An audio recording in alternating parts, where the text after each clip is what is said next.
Quotes. ಸರ್ಫಾ quotes.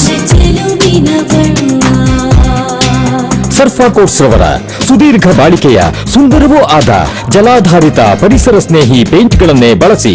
ಸರ್ಫಾ luxury emulsion paint, odourless, low VOC, good for health, good for earth. Sarfa coats. ನಮ್ಮ ಮಲೆನಾಡು ಶಿವಮೊಗ್ಗದಲ್ಲಿ ತಯಾರಾದ dairy fresh ice cream, pure milk ಬಳಕೆ, real fruits ನ ನೈಜ ಸವಿ, natural colours ಮಾತ್ರ, ಯಾವುದೇ added colours ಇಲ್ಲ. 15 ವರ್ಷಗಳ ನಂಬಿಕೆಯ ಸೇವೆ, ರುಚಿಯಲ್ಲಿ ಟೇಸ್ಟಿ, ಆರೋಗ್ಯದಲ್ಲಿ ಬೆಸ್ಟ್. ನಮ್ಮ ಊರಿನ ಹೆಮ್ಮೆ, ನಮ್ಮ ರುಚಿಯ ಆಯ್ಕೆ ಡೈರಿ ಫ್ರೆಶ್ ಐಸ್ ಕ್ರೀಮ್. ದ್ವೇಷ ಭಾಷಣ ಕಾಯ್ದೆಯನ್ನ ರಾಜ್ಯ ಕಾಂಗ್ರೆಸ್ ಸರ್ಕಾರ ಜಾರಿಗೆ ತರೋದಕ್ಕೆ ಪಣ ತೊಟ್ಟಿದೆ. ಇದರ ಬೆನ್ನಲ್ಲೇ ಕಾಯ್ದೆ ಜಾರಿಗೆ ತರಬಾರದು ಅಂತ ಬಿಜೆಪಿ ಸೇರಿದಂತೆ ಹಿಂದೂ ಪರ ಸಂಘಟನೆಗಳು ಬೀದಿಗಿಳಿದಿವೆ. ಇವತ್ತು ಶಿವಮೊಗ್ಗದಲ್ಲಿ ಸಂಸದ ಬಿ.ವೈ. ರಾಘವೇಂದ್ರ ಈ ಕಾಯ್ದೆ ಬಗ್ಗೆ ಮಾತನಾಡಿದರು. ರಾಜ್ಯ ಸರ್ಕಾರದ ದ್ವೇಷ ಭಾಷಣ ಕಾಯ್ದೆ ಜಾರಿಗೆ ತರಕ್ಕೆ ಹೊರಟಿರೋದು ಸರಿಯಲ್ಲ. ವಿರೋಧ ಪಕ್ಷಗಳ ಹೋರಾಟವನ್ನು ಹತ್ತಿಕ್ಕುವಂತಹ ಕೆಲಸವನ್ನ ಈ ರಾಜ್ಯ ಸರ್ಕಾರ ಮಾಡಕ್ಕೆ ಹೊರಟಿದೆ. ಕನ್ನಡ ನಾಡು ನುಡಿಗಾಗಿ ಹೋರಾಟ ನಡೆದರೂ ಕೂಡ ಅದನ್ನು ಹತ್ತಿಕ್ಕುವ ಕೆಲಸವನ್ನ ಈ ಸರ್ಕಾರ ಮಾಡ್ತಾ ಇದೆ. ಕಾಂಗ್ರೆಸ್ ಅಭಿವ್ಯಕ್ತಿ ಸ್ವಾತಂತ್ರ್ಯ ಹರಣ ಮಾಡುವ ಮೂಲಕ ಕನ್ನಡ ಪರ ಹೋರಾಟಗಾರರ ಬಾಯಿ ಮುಚ್ಚಿಸುವಂತಹ ಕೆಲಸ ನಡೆಸ್ತಾ ಇದೆ. ಅಂಬೇಡ್ಕರ್ ನೀಡಿದ ಸಂವಿಧಾನಕ್ಕೆ ಅಪಮಾನ ಆಗಕ್ಕೆ ನಾವು ಬಿಡೋದಿಲ್ಲ. ಈ ಕಾಯ್ದೆ ಜಾರಿಗೆ ತರಬಾರದು ಅಂತ ಬಿಜೆಪಿ ನಾಯಕರು ರಾಜ್ಯಪಾಲರಿಗೆ ಮನವಿ ಮಾಡ್ತೀವಿ ಅಂತ ಸಂಸದ ಬಿ.ವೈ. ರಾಘವೇಂದ್ರ ತಿಳಿಸಿದ್ರು. ಮತ್ತೊಂದು ಕಡೆ ವಿಶ್ವ ಹಿಂದೂ ಪರಿಷತ್ ಬಜರಂಗ ದಳದ ಕಾರ್ಯಕರ್ತರು ಶಿವಮೊಗ್ಗ ಜಿಲ್ಲಾಧಿಕಾರಿಗಳ ಕಚೇರಿ ಬಳಿ ದ್ವೇಷ ಭಾಷಣ ಕಾಯ್ದೆ ವಿರುದ್ಧ ಪ್ರತಿಭಟನೆ ನಡೆಸಿದ್ರು. ಜನರು ಹೇಳ್ತಾ ಇರೋದು ಇದನ್ನೇ, ಇದ್ದಂಗೆ ಹೇಳಿದ್ರೆ ಸಿದ್ದಪ್ಪ ಒಂದು ಎದೆಗೊದ್ದಂತೆ ಅನ್ನೋ ಗಾದೆ ಹೇಳುವ ಮೂಲಕ ಕಾಯ್ದೆ ವಿರುದ್ಧ ವಿಎಚ್ಪಿ ಮುಖಂಡರು ಆಕ್ರೋಶ ಹೊರಹಾಕಿದ್ರು. ಬನ್ನಿ ಒಂದು ಸಣ್ಣ ಬ್ರೇಕ್ ತಗೊಂಡು ಸಂಸದರು ಮತ್ತೆ ವಿಎಚ್ಪಿ ಮುಖಂಡರು ಏನ್ ಹೇಳಿದ್ರು ಅಂತ ಕೇಳೋಣ.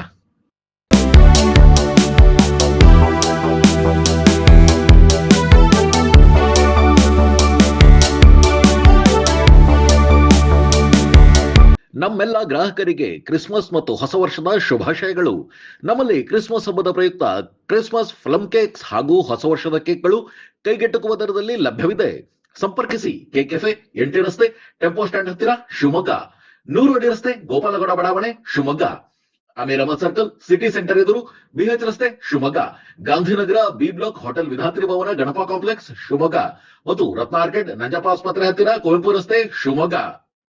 ನಿಮ್ಗೆ BP ಶುಗರ್ ಇದೆಯಾ, ನಿಮ್ ಬ್ಲಡ್ ಅಲ್ಲಿ ಕೊಲೆಸ್ಟ್ರಾಲ್ ಲೆವೆಲ್ಸ್ ಜಾಸ್ತಿ ಇದೆಯಾ, ಈ ಚೈನ್ ಸ್ಮೋಕರ್ ಇದ್ರ, ಅಂಡ್ ನಿಮ್ಗೆ ಏನಾದ್ರು ಕಿಡ್ನಿ ಸಮಸ್ಯೆ ಇದೆಯಾ, ಈ ತರ ಎಲ್ಲ ಇದ್ದು ನಿಮ್ ಕಾಲಲ್ಲಿ ನಡೆಯುವಾಗ ನೋವು ಬರೋದು, ಇಲ್ಲ ಕಾಲಲ್ಲಿ ಆರ್ದೇ ಇರುವಂತದ್ದು ಹುಣ್ಣಿರೋದು ಏನಾದ್ರು ಇದ್ರೆ ನಿಮ್ಗೆ ನಿಮ್ಮ ರಕ್ತನಾಳದಲ್ಲಿ ಬ್ಲಾಕ್ ಇದೆ ಅಂತ ಅರ್ಥ. ನಾನು doctor Nishitha, consultant endovascular and intervention radiology, Nanjappa life care. ಈ ತರ ಸಿಂಪ್ಟಮ್ಸ್ ಇರೋರಿಗೋಸ್ಕರ ನಾವು ಒಂದು ಪೆರಿಫೆರಲ್ ಆರ್ಟರಿ ಡಿಸೀಸ್ ಕ್ಯಾಂಪ್ ನ ಕಂಡಕ್ಟ್ ಮಾಡ್ತಾ ಇದೀವಿ ನಂಜಪ್ಪ ಲೈಫ್ ಕೇರ್ ಅಲ್ಲಿ, ಡಿಸೆಂಬರ್ 8 ಇಂದ ಡಿಸೆಂಬರ್ 31 ವರೆಗೂ. ಈ ಕ್ಯಾಂಪ್ ಅಲ್ಲಿ ನಾವು ನಿಮ್ದು ರಕ್ತನಾಳದಿರೋ ಬ್ಲಾಕ್ ನ ಡಯಾಗ್ನೋಸಿಸ್ ಮಾಡ್ತೀವಿ ಅಂಡ್ ಅದಕ್ಕೆ ಎಂಡೋವಾಸ್ಕ್ಯುಲರ್ ಟ್ರೀಟ್ಮೆಂಟ್ ಮಾಡ್ತೀವಿ. ಅಂದ್ರೆ ಪಿನ್ ಹೋಲ್ ಸರ್ಜರಿ, ಒಂದು ಸಣ್ಣ ಸೂಜಿ ಗಾತ್ರದ ರಂಧ್ರದಿಂದ ನಿಮ್ಮ ರಕ್ತನಾಳದಲ್ಲಿರೋ ಬ್ಲಾಕ್ಸ್ ನ ಓಪನ್ ಮಾಡ್ತೀವಿ.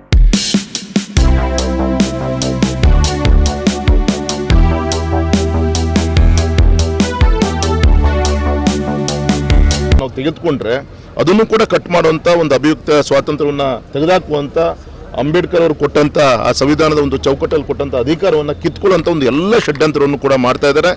ಈಗಾಗಲೇ ನಮ್ಮೆಲ್ಲ ಹಿರಿಯ ನಾಯಕರುಗಳು, ನಮ್ಮ ರಾಜ್ಯಾಧ್ಯಕ್ಷರು ಎಲ್ಲರೂ ಕೂಡ ಒತ್ತಾಯನ ಮಾಡಿದ್ದಾರೆ. ಗೌರವಿತ ರಾಜ್ಯಪಾಲರನ್ನು ಕೂಡ ನಮ್ಮ ಪಕ್ಷದ ಕಡೆಯಿಂದ ನಮ್ಮ ಶಾಸಕರೆಲ್ಲರೂ ಕೂಡ ಭೇಟಿ ಮಾಡ್ತಾ ಇದ್ದಾರೆ.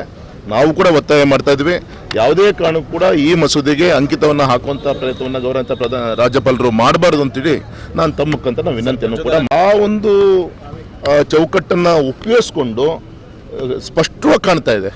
ನಾನು ಹೇಳಿದ್ನಲ್ಲ, ನಮ್ಮ ವಿರೋಧ ಪಕ್ಷ ನಾವು ರಾಜಕಾರಣ ಏನು ಸತ್ಯ ಏನು ಸುಳ್ಳು ಅದನ್ನು ಜನರು ತಿಳಿಸುವಂಥ ಕೆಲಸ ನಾವು ಮಾಡೇ ಮಾಡ್ತೀವಿ. ಅದನ್ನು ಯಾವುದೇ ಇವ್ರ ಮಸೂದೆ ಮುಖಾಂತರ ನಮ್ಮ ತಡೆಯಕ್ಕೆ ಸಾಧ್ಯ ಇಲ್ಲ. ಇದು ಒಂದು.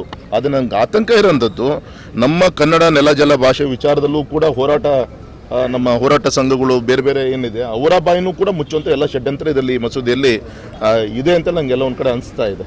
ಒಂದು ಬಟನ್ ಕೊಟ್ಟರೆ ಯಾವ ರೀತಿ ಶರ್ಟ್ ಹೊಲಿತಾರೆ ಅಂತ ಒಂದು ಗಾದೆ ಹೇಳ್ತೀವಿ, ಆ ರೀತಿ ಮಸೂದೆ ಮುಖಾಂತರ ಗೌರವಿತ ನಮ್ಮ ಅಂಬೇಡ್ಕರ್ ಅವರು ಕೊಟ್ಟಂತ ಆ ಒಂದು ಸ್ವಾತಂತ್ರ್ಯವನ್ನು ಕಿತ್ಕೊಳ್ಳುವಂತ ಎಲ್ಲ ಷಡ್ಯಂತ್ರ ಇದರಲ್ಲಿದೆ. ನಮ್ಮ ಕರ್ನಾಟಕ ಸರ್ಕಾರ ದ್ವೇಷ ಭಾಷಣ ಅನ್ನುವ ಒಂದು ಪದ ತಗೊಂಡು ಏನೋ ಒಂದು ಕಾನೂನು ತರಲಿಕ್ಕೆ ಅಂತ ಹೊರಟಿದೆ.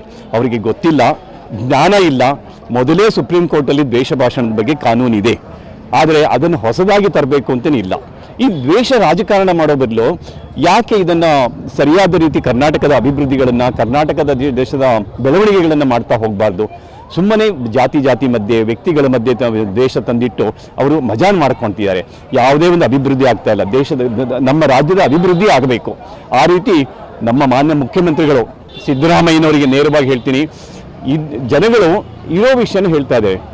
ಇದ್ದಂಗೆ ಹೇಳಿದ್ರೆ ಸಿದ್ದಪ್ಪ ಎದ್ಬಂದಿದೆ ಒತ್ಲ ಅಂತ ಹೇಳ್ತಾರೆ. ಅದು ಹೇಳ್ತಾರ? ಯಾವ್ದಾದ್ರು ವಿಷಯಗಳನ್ನ ಹೇಳೋದನ್ನ ಹೇಳ್ತಾರೆ ಅಷ್ಟೇ ಹೊರತು ಯಾವುದು ದ್ವೇಷ ಇರಲ್ಲ. ಅಲ್ಲಿ ತಪ್ಪು ಮಾಡಿದೀಯಾ ಅಥವಾ ತಪ್ಪು ಮಾಡಿದ್ದೀರಾ ಅಥವಾ ತಪ್ಪು ಮಾಡ್ತಾ ಇದ್ದಾರೆ ಅನ್ನೋ ಒಂದು ಪಾಯಿಂಟ್ ಔಟ್ ಮಾಡುವಂಥ ಕೆಲಸ ಆಗ್ತಿದ್ದು ಹೊರತು ಅದು ದ್ವೇಷ ಭಾಷಣ ಆಗಲ್ಲ.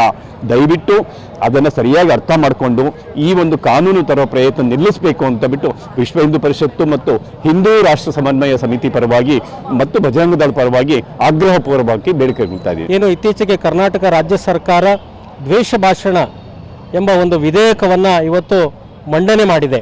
ಈ ಒಂದು ವಿಧೇಯಕದಲ್ಲಿ ಸಂಪೂರ್ಣವಾಗಿ ಈ ದ್ವೇಷ ಭಾಷಣ ಅಂದ್ರೇನು, ಇದರ ವ್ಯಾಪ್ತಿ ಏನಿದೆ, ಇದರ ಬಗ್ಗೆ ಯಾವುದೇ ಒಂದು ಸ್ಪಷ್ಟತೆಯನ್ನು ಕೊಡದೆ ಇವತ್ತು ಕೇವಲ ಹಿಂದೂ ಸಂಘಟನೆ, ಹಿಂದೂ ಕಾರ್ಯಕರ್ತರ ಮೇಲೆ ಇವತ್ತು ಅವರನ್ನು ಹತ್ತಿಕ್ಕುವಂಥ ಒಂದು ದುರುದ್ದೇಶವನ್ನು ಇಟ್ಕೊಂಡು ಈ ಕಾಯ್ದೆಯನ್ನು ಜಾರಿಗೆ ತಂದಿರುವಂಥದ್ದು ನಾವು ಕಾಣ್ತಾ ಇದ್ದೇವೆ.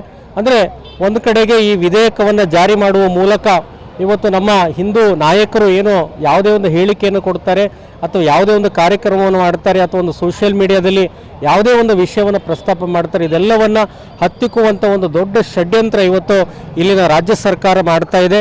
ಹಾಗಾಗಿ ಇವತ್ತು ನಾವೆಲ್ಲ ಹಿಂದೂಪರ ಸಂಘಟನೆಗಳು ಈ ಒಂದು ವಿಧೇಯಕವನ್ನು ಯಾವುದೇ ಕಾರಣಕ್ಕೂ ಇವತ್ತು ಜಾರಿಗೆ ತರಬಾರ್ದು. ಇವತ್ತು ರಾಜ್ಯಪಾಲರು ಮಧ್ಯಪ್ರವೇಶವನ್ನು ಮಾಡಿ ಈ ಕಾಯ್ದೆಯನ್ನು ಯಾವುದೇ ಕಾರಣಕ್ಕೂ ಜಾರಿಗೆ ತರಲಿಕ್ಕೆ ಅವಕಾಶ ಕೊಡಬಾರ್ದು ಅಂಥೇಳಿ ನಾವು ಈ ಒಂದು ಪ್ರತಿಭಟನೆಯ ಮೂಲಕ ಇವತ್ತು ಜಿಲ್ಲಾಧಿಕಾರಿಗಳಿಗೆ ಒಂದು ಮನವಿಯನ್ನು ಸಲ್ಲಿಸಿದ್ದೇವೆ.